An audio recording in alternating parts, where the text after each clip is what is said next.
Hi, Roy here, and Merry Christmas and Happy New Year's. Welcome to a holiday edition of The Right Has Left. I am your host, Roy Garden, and welcome to my podcast. We've got, as always, some good things to talk about in relationship to the Trump administration. So having said that, let's go ahead and get going on this holiday edition of The Right Has Left. Some good news to start off with, and that is the economic growth, the gross domestic product, as reported from the government, had some growth this fourth quarter. The GDP growth was 4.3%, annualized, of course, up from 3.8% in the second quarter. Primary drivers: accelerated consumer spending at 3.5% growth and increased exports and higher government spending. Current dollar nominals, the GDP estimated at $30.49 trillion as the second quarter. Inflation impact: the personal consumption expenditures, the PCE price index, rose by 2.8% in quarter three, up from 2.1%, alongside growth. Economic context and global standing jobless growth. Despite the high GDP numbers, economists have noted a jobless growth trend, with unemployment climbing to 4.6% as hiring stalls. Reporting delays. Of course, this report was significantly delayed due to a record-long federal government shutdown. And I talked about this in my last podcast, that these numbers are probably skewed just a little bit because some data was just not available. So, they had to go with what they had to work with. And so global comparison, let's take that for an example. India still remains one of the fastest growing major economies with real GDP. Now let's talk about some of the caveats, why it may not be quite as good as you think it is by those numbers. Of course, the Trump administration is going to run with those numbers and do the rah, rah, rah out there to his base. And that's a good thing. And again, I'm not taking away from everything. Any kind of growth is a positive sign. Now, it is annualized quarterly. This number reflects what the growth rate would be if the economy grew at the Q3 pace for a full year. It's not a standalone monthly or annual figure. Decoupling labor market: the strong GDP figure contrasts with a cooling labor market where the unemployment rate, as I just talked about, hit a 4.6%, which is the highest it's been since 2021, and the job growth has slowed. Now, the volatile components of this, the figure was influenced by volatile components like trade and inventories, a decrease in imports, a subtraction in GDP calculation boosted with the number. Core GDP growth is lower when stripping out these volatile items, such as the core real GDP or real final sales to private domestic purchasers. And it grew at a more moderate, though still solid rate of about 3%. Now, the consumer strain, other data in the report showed disposable personal income growth slowed and consumer confidence fell for the fifth month in a row, suggesting potential headwinds for future spending. Now, I could go on and on about all of this, and you'd probably be bored to death, because when it comes to showing numbers and figures, you're going to go like, okay, Roy, great, let's move on. So, the GDP, as I said, did increase, and that's a good thing. But, playing the devil's advocate here, even on a Christmas holiday season, I had to show you what some of the numbers were skewed, and some of those numbers, because of higher unemployment, that kind of threw it off. The other thing that came out that's not in this report is, we all talk about how everybody is spending so much money for the Christmas holiday season. And again, that's a great thing. I'm glad we are all spending money for the holiday season, as people like to buy presents for their kids and everything else. But it has shown that credit card usage has tremendously increased for this holiday season. And that means people don't have money, so they're tapping into their credit cards, which is increasing debt. And that is not a good thing. I know some of us will like to just go with Christmas and say, okay, we can't afford to buy presents, so we'll just go without. But again, people are tapping into those credit cards, and there you go. So I don't know what to say. I know kids like to have their presents, and we want to have a happy holiday season, so each to their own. So that's why I want to report on the good news before I get into the controversial news. So let's go ahead and get started, and that is going to be my podcast for today, my top story, and that is going to be this little fiasco that's been going on with CBS News and 60 Minutes. Yeah. So CBS News suddenly shelved a 60-minute segment featuring the accounts of Venezuelan men being deported by the Trump administration to the notorious maximum security prison in El Salvador. Now, one of its own correspondents fears the program is being dismantled, and some employees are threatening to quit. And yeah, that is true, and that's all because of this person right here. And she is the one that put the program together. And what is kind of good about this, before I get in talking here about Sharon Alfonsi, is the fact of the matter is that the 60-minute segment did air on the Canadian side of our good neighbors to the north, Global TV. And they streamed the segment that was supposed to be cut. And I, myself, along with many, many others, downloaded that stream, and I do have a copy of that 60-minute segment that they tried to cut here in the U.S., and I'll run some of that in the background. Unfortunately, I don't have the rights to run the whole show in its entirety, although you can find this online and watch it for yourself if you want to. But it's a very telling segment. I'm glad that it was done. Now, they did pull it about 2 hours after it aired because CBS had get it off the air. But again, millions have already watched this segment, so I don't know what it's going to accomplish by saying, they can't do that. But getting back to Sharon Alfonsi, she did say in an internal memo that the public will correctly identify this as a corporate censorship, which it really is.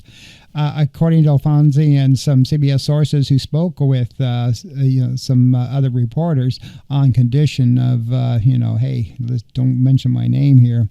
The story had been fully fact-checked and literally vetted by time the network publicized it on this past Friday afternoon. But CBS News editor-in-chief, and yeah, let's talk about her a little bit here, Barry Weiss, she weighed in with questions on Saturday morning.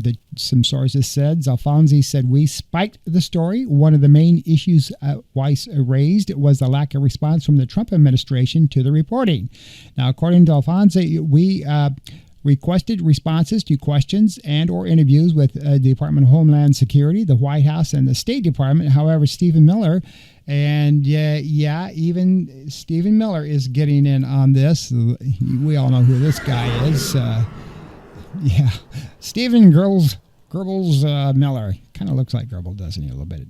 Compare those pictures. Anyway, he said on a Fox News segment that he was never asked or even questioned about the piece. And he went on Fox News and he just went on a ranted and raving, saying nobody contacted the White House or him. And he also rebuked the piece. Yeah. Watch this. But more fundamentally, this is another pathetic 60 Minutes hatchet job. And you have these 60-minute producers who are living in comfort and security in their West End condos, trying to make us feel sympathetic for these monsters? Have you seen the tattoos, the face tattoos, the body tattoos on these killers? Would one 60 Minutes producer or writer agree to spend 30 minutes? I'll make a deal. We will pick someone at random that we sent to CCOT, just a random lottery drawing, and they will spend one day overnight in your apartment. Who is taking that deal at 60 Minutes? Nobody. Because they know that these are monsters who got exactly what they deserved. Because under President Trump, we're not going to let little girls get raped and murdered anymore. And every one of those producers at 60 Minutes engaged in this revolt, fire them. Clean house, fire them. That's what I say. Now, at one point, we suggested that the program try to interview the White House Deputy Chief of Staff, Stephen Miller, and of course, and she gave Stephen Miller's number. And of course, as you just saw in that segment, Stephen Miller said, I was never, ever contacted. Now, Alfonso argued in her memo that the administration's strategic silence cannot be allowed to become a veto of a critical story. The refusal to be interviewed is a tactical maneuver designed to kill the story, she wrote. If the administration's refusal to participate becomes a valid reason to spike a story, we have effectively handed them a kill switch for any reporting that they find inconvenient. Weiss responded in a statement to the New York Times late Sunday night. My job is to make sure that all stories we publish are the best they can be. Holding stories that aren't ready for whatever reason, that they lack sufficient context, say, or that they are missing critical voices happens day in every newsroom. I look forward to airing this important piece when it's ready. Of course, it's already aired, basically. And, what is bad about all this is Weiss is basically, a buddy of Donald Trump. And as you're well aware of, when Paramount, who owns CBS, did the merger with Skydance, there was a lot of behind-the-scenes manipulation that went on. And because of that, there were some things that were behind the scenes agreed upon, and one of those was that CBS would become more friendly and more positive as far as its reporting on the Trump administration if they let this deal go through, which, she promised, and they did. So this is what you get, and of course, President Trump has been, blasting the news magazine on Truth Social, sounding disappointed about CBS's news owner. In late 2024, Trump sued CBS, as you're all well aware of, and his parent company, Paramount, under a different ownership at that time, alleging 60 Minutes deceptively edited a Kamala Harris interview to benefit her campaign. And Weiss, as a new editor-in-chief, said, well, we'll make sure that never happens again, and we'll work to make sure that we portray you in a positive light. Now, that lawsuit, which legal experts said widely viewed to be legally dubious, loomed a large over Paramount's attempt to merge with Skydance, and of course, they got everything together, and it went through. Now, a production company led by David Ellison and supported by Ellison's father, Larry, the Oracle billionaire, the lawsuit became a flashpoint inside CBS News, where journalists worried that both the old and the new corporate leaders sought to mollify Trump at the cost of the newsroom's credibility. And you just saw this, where Weiss tried to kill the story that Sharon, got on the air and produced. And like I said, I want you to watch this because it's a very well done story. And of course, Stephen Miller, with his rant that I just showed you from when he went on Fox News, he was saying all of these alleged things about they're all rapists, gang killers, and thugs. And in the interview that you're going to see, that's, this one person that she talked to is in fact not the case. And in fact, this prison, they love people and journalists to walk through it. They love to parade the prisoners around. They love to show people, they're not hiding anything. They say, come in and see how terribly we treat people here in El Salvador at this prison. And that's how, she got this story. They were basically welcome with open arms to come in and take a look at it. And, so, with Trump's new buddy on the FCC, you're going to get these kind of concessions from newsmakers that want to, in this world of corporate merging, they need the approval of the FCC. And so unless you're doing positive stories with Donald Trump, he's going to make sure, and with his control that he now has, that perhaps you may not even have a broadcast license.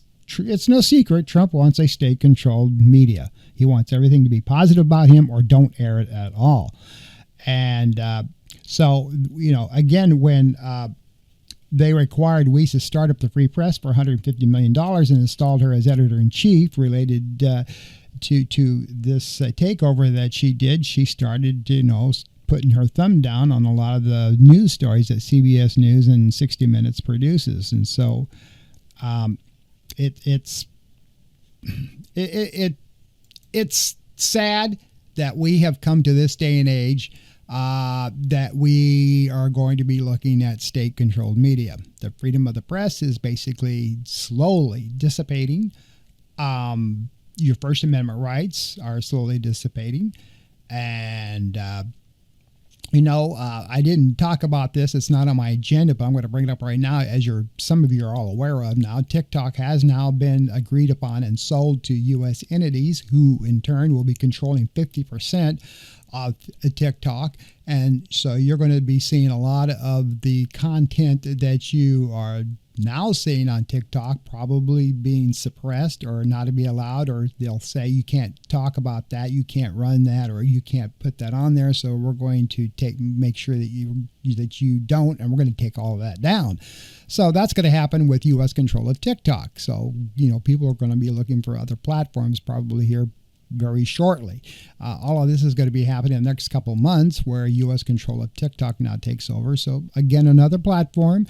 In fact, TikTok is where a lot of people were running this CBS 60 Minutes story that aired in Canada, and that's where I actually pulled it down. So again, I really encourage you to look at that because it's quite interesting. And I really think that once you watch that, you will see how what these people are going through. That a lot of people are in that prison have absolutely zero criminal records, contrary to what Stephen Miller says. They were trying to get their U.S. citizenship. And ICE came in and just flat out deported them and said, you're all criminals just because they have tattoos on them and everything else. So it's just it's what's going on with immigration right now.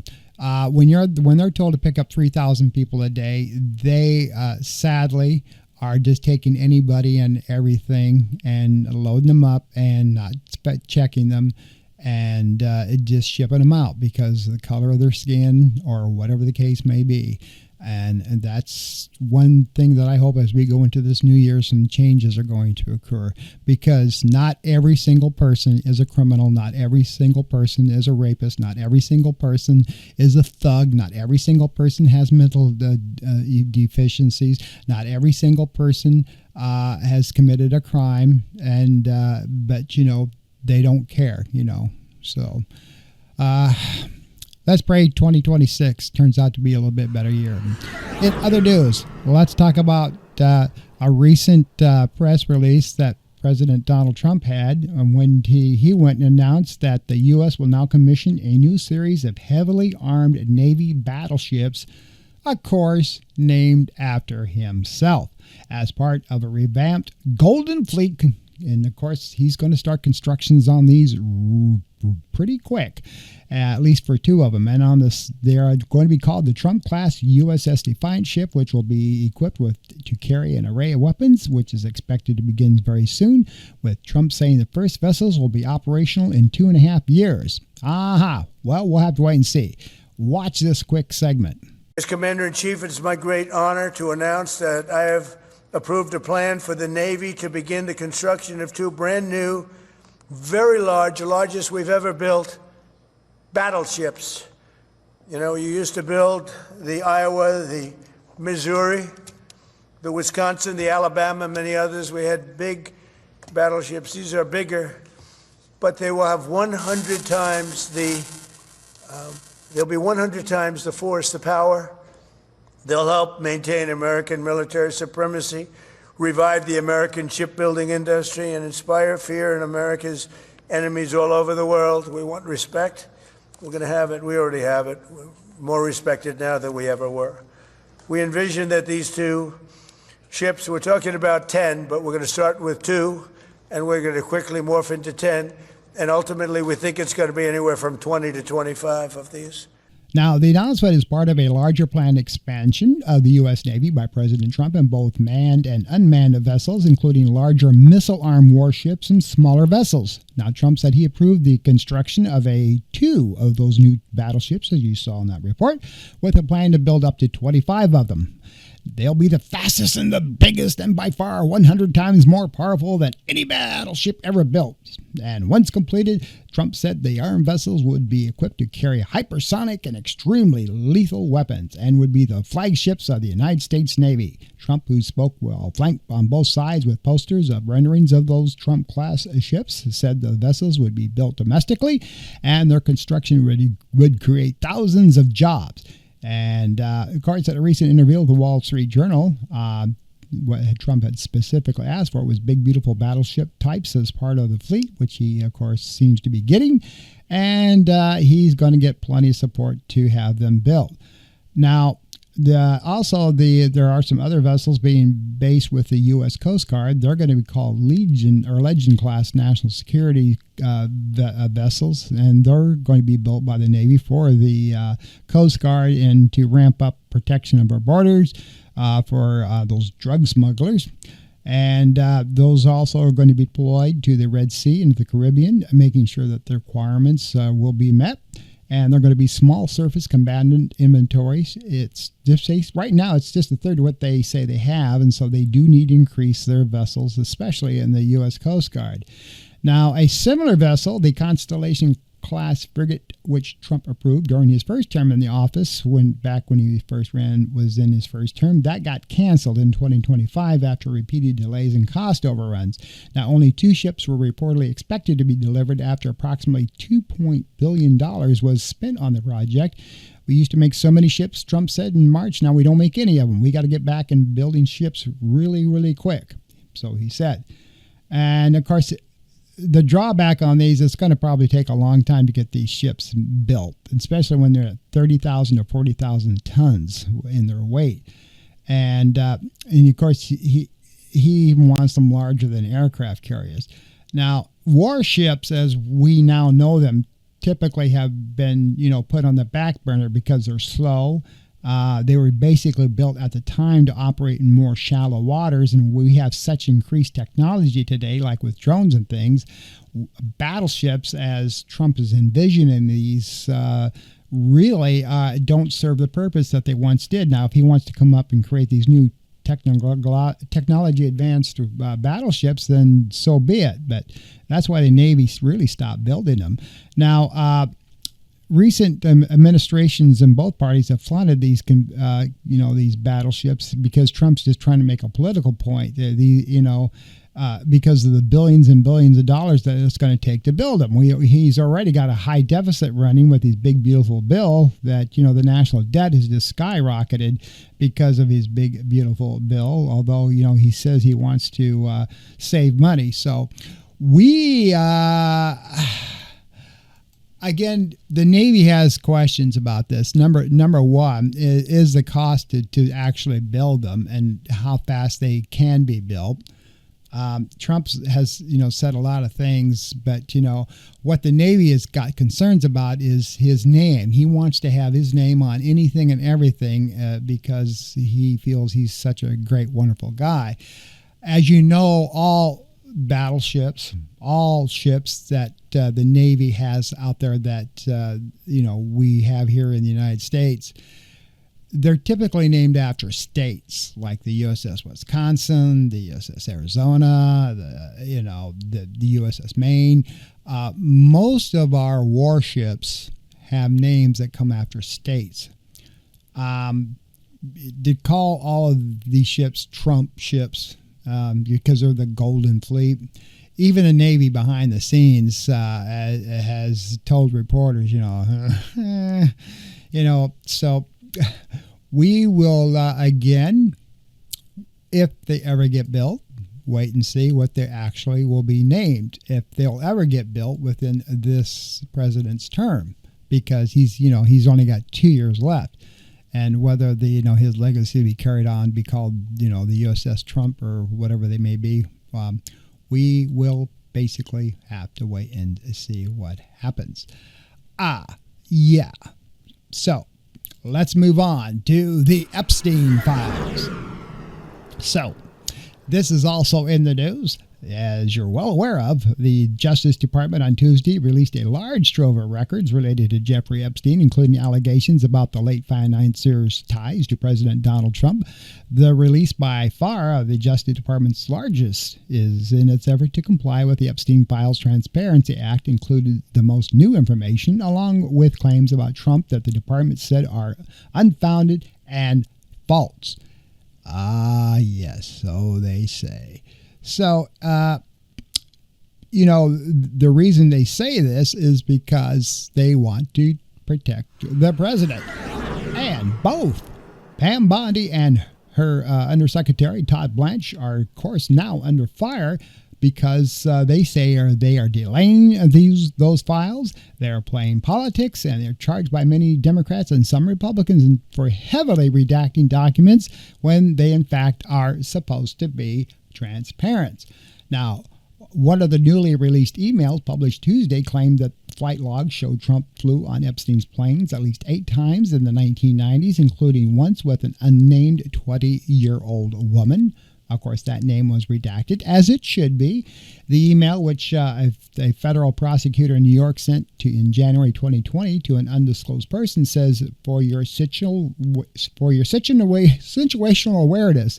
And I just wanted to let you know that the flight records received yesterday reflect that Donald Trump traveled in Epstein's private jet many more times than previously has been reported.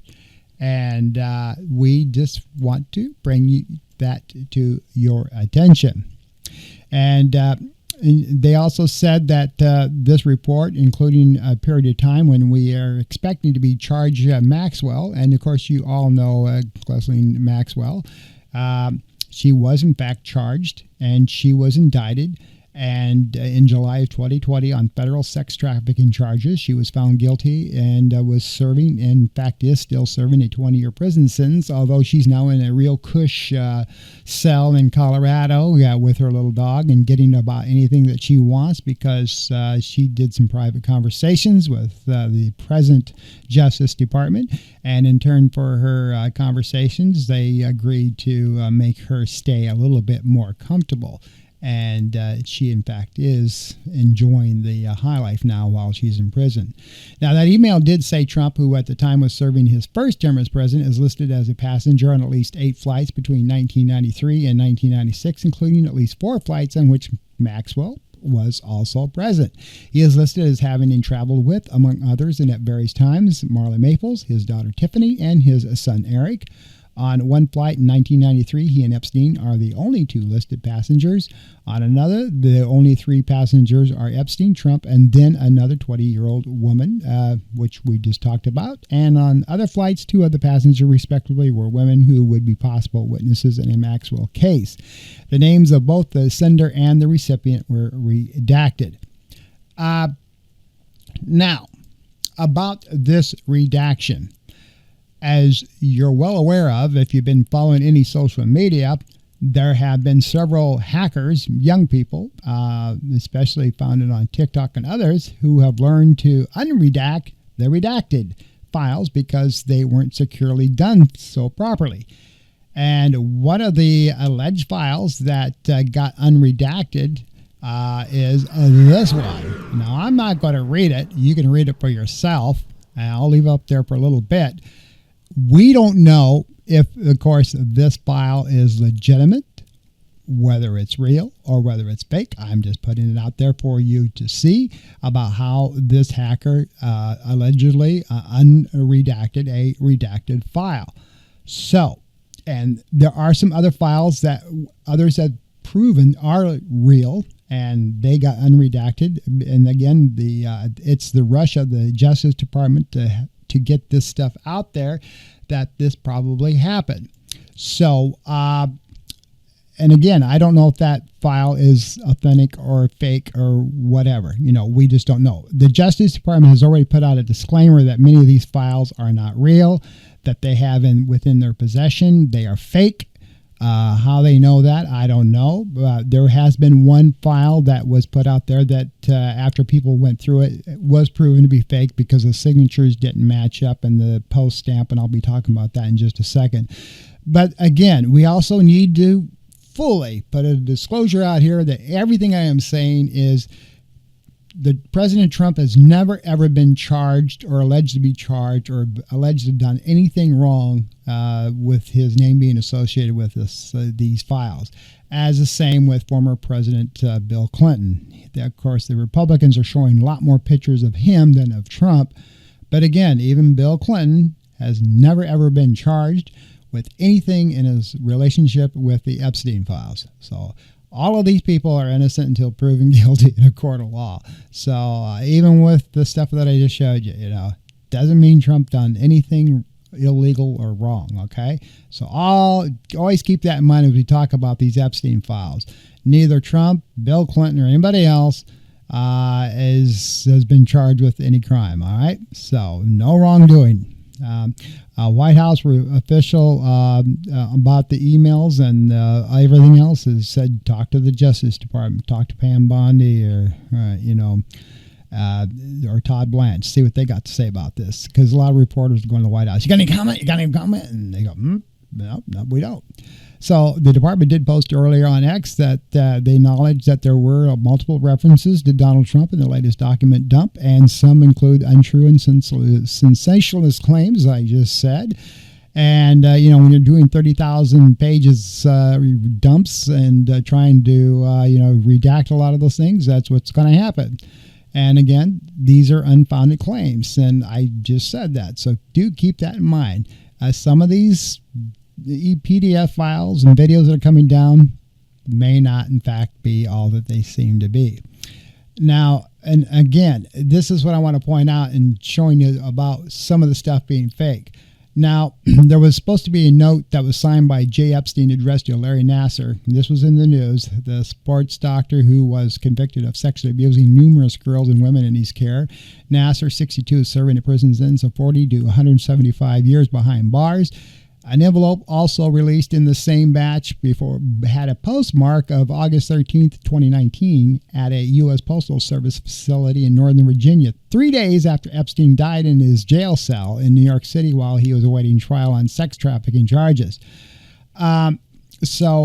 Investigators say he died by suicide. The note says, "Dear Ellen, as you know by now, I have taken the short route home." It then tells Nassar, "We shared one thing, our love and caring for young ladies and the hope that they would reach their full potential."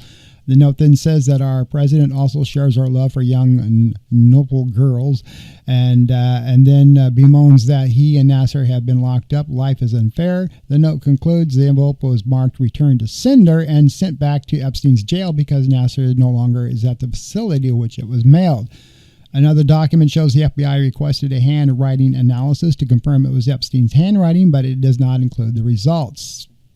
To update you, they did do that analysis as the signatures do not match. All right, so the bottom line is it's pretty much been figured out that note was fake and it's not real because if he was in jail, they're going to censor any mail that goes out. And, of course, the postmarks are not the same. So that is not a real letter. It's fake. So, and just like what I just showed you earlier, there's no... Because this is third party, I don't know if that piece of email that is real or fake either. I downloaded the files. I tried just cherry picked a few of the PDFs, and I was not able to remove the redaction on them by the way they showed on the social media sites. Not to say that there are some of those PDFs that were probably rushed through that you could take unredact the redactions. So it's just kind of interesting how all this stuff's going on. It's good stuff to talk about, all right? So I had a letter to the DOJ Acting Inspector General Don Bartholomew. A group of 12 senators said the DOJ had violated the law by not getting all these documents out. And so to wrap this up about these documents, here's the bottom line. If, in fact, they have 1 million more files to go through, there's no way in hell that the Justice Department can get all of these files out with redactions for the general public to see. Because I fully stand behind them. They've got to protect the innocent that are in these documents. The girls' names, all of that has to be going through. Now, I don't think they should be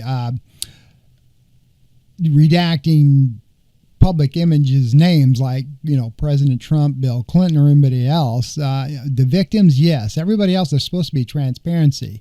And it is very true that Bondi and Blanche are playing politics, trying to protect Trump when his name shows up or images of him when he shows up as much as they possibly can. And to me, that's wrong. Like I said, they'll put out tons of pictures of Bill Clinton, but they won't put anything out of Donald Trump. And when, people catch them, and when they see the files and they recognize that it's Trump with the little black things across his eye, they go, well, we didn't realize that. We'll re-release that. Bonnie's going to do whatever she can to protect the president, and that's her job. But still, yeah, just get it done, okay? And I'm going to wrap up this podcast with one thing I want to talk about. And before I do this, as we go into 2026, and of course, as we go into 2026, now we're going to get into the midterms. As you've been watching this last video about Donald Trump talking about the battleships and watching his newscasts lately, when I say newscasts, his press conferences, his demeanor and his anger and his speech and him not being able to follow the teleprompter much anymore. Well, and also keep in mind that psychologists, without examining him, have had noticed a lot of change in his behavior, whether it be dementia setting in, or the things are going on with his hands, and the weight in his feet. The guy's hitting 80 years old, becoming one of the oldest presidents we've ever had. And so this is just an observation. Now, as I summarize this and close out for the 2025 podcast that the right has left, listen to some things and this is professional psychologists talking.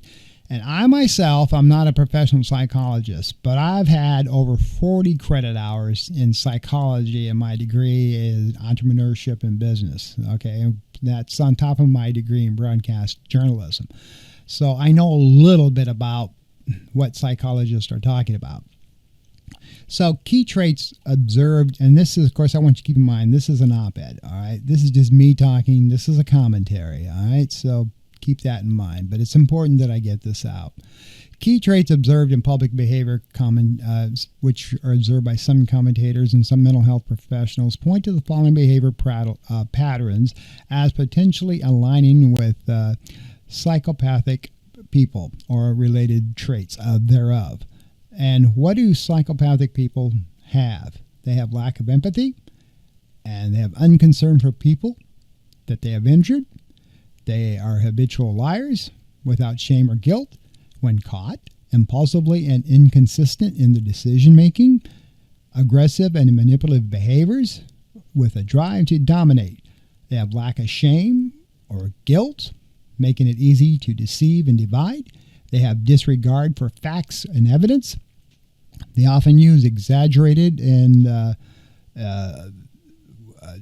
just grandiose statements.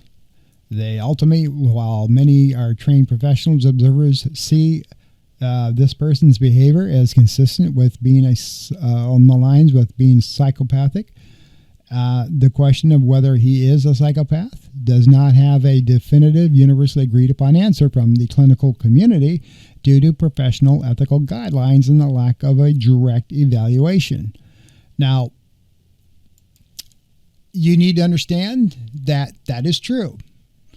What I just read are the traits of a person who is a psychopath. But nobody has professionally set this person down and analyzed him and been able to observe him and offer a professional opinion. But many psychologists, from just watching videos of him, agree that he has a lot of psychopathic traits. And I have to agree with them, And it's just not him. Other people in his administration, Stephen Miller is another one that has psychopathic traits. Is that a bad thing or is that a good thing? See, that's another thing you got to ask. Some people say it's good for some people to have psychopathic traits because that means that they can get things done. Sometimes it takes that to get what you want and what you want to get done. So some people even say that being a psychopath is okay in certain situations. Most people who have a professional job or are CEOs of big corporations have psychopathic traits. That doesn't make them a bad person. It doesn't make them a good person either. So those are things that you got to think about. Now, things about President Trump. Let's look at this. He claimed, for example, that that the United States defeated England in their Revolutionary War because the Continental Army took over the airports. Do you remember that? He actually said that. He claimed that the creation of income tax in 1913 created the Great Depression, which began in 1929. He suggested that injecting bleach into our bloodstream could cure COVID. We all remember that in his first term. We also remember him saying that perhaps dropping a nuclear bomb into an eye of a hurricane might get rid of the hurricane and save Florida. We remember that, all right? He has said a lot of bizarre and outlandish things.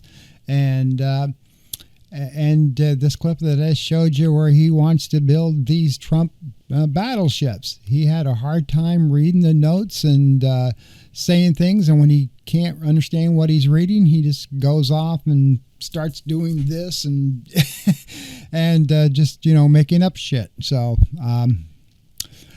I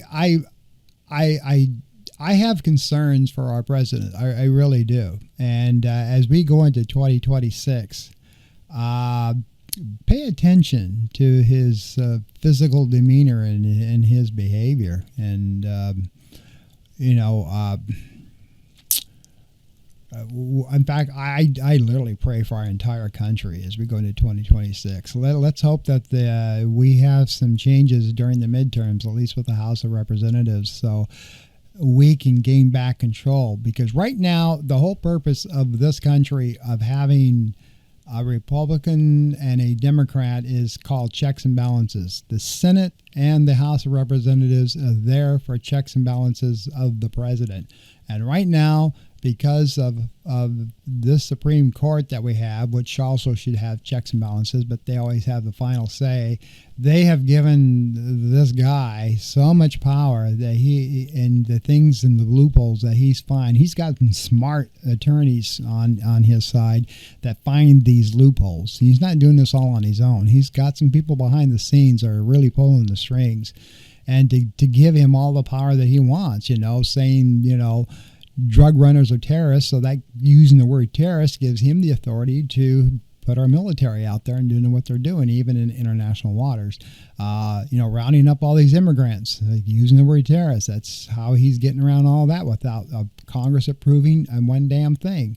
But, he still has some loyal Republicans that give him a blank check and allow him to go out and do what he wants, thus passing this $1 trillion, big, beautiful bill, which has raised our national debt into more trillions and trillions of dollars, which he said that he was going to reduce the national debt, and he hasn't. But, of course, now he says, we got so much money from our tariffs that I'm going to give every American, making sure you're American, of course, a $2,000 check. And, of course, he can't do that on his own. That's going to take Congress as well. So I'm sure they're going to bring that up in 2026 as well. So anyway, pray for our country, folks. Really, really pray for our country. And, that's my wish, that we get some things that are turned around as we go into 2026, because 2025 was not such a great year.